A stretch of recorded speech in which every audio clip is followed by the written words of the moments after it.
Hi, I'm Joseph Huddle with Huddle Landscape Architecture for landscapingnetwork.com.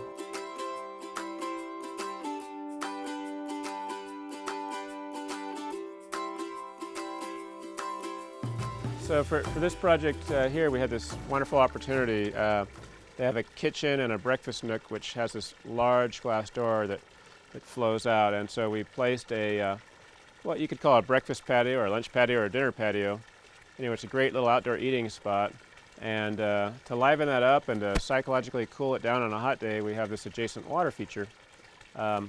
This water feature does several things. It cools both physically and psychologically the outdoor patio.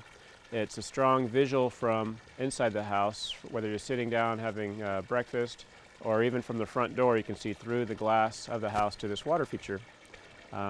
We decided to do a water feature that was perpendicular to the house to break this relatively narrow backyard. The more items we can kind of do as a parallel and a perpendicular to the house, the more we can get rid of what can otherwise sometimes be a bowling alley effect when you have a long, narrow yard. So by putting it perpendicular to the house and creating these stepping stones that you cross over, it really helps to break this space. So for this water feature, it sort of attaches physically and visually to these parallel planes, these retaining walls we created, which are running parallel to the house. What's important about when you do a water feature like this is that you want to have the structure, the base of it, be structurally sound, and you don't want any cracks to occur in the water feature. So you don't want to really pour it in one pour with some of these other elements.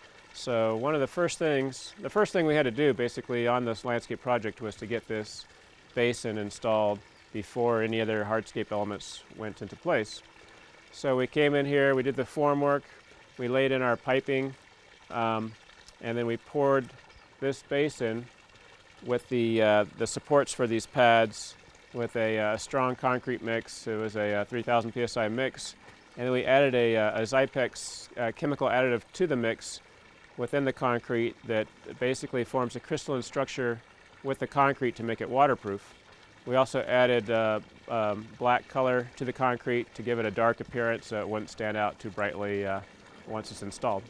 So after we poured this base and it was set up and cured a bit, then the retaining wall footing actually stops and bridges over the wall of the water feature. So even though the wall looks like it's all one piece, if you look carefully, there is a cold joint. So if that wall ever had to move, it shouldn't compromise the base of the water feature. Likewise, when the patio was poured and these stepping stones were poured, they are formed over the top as a separate pour, so that if there is movement, they should be independent.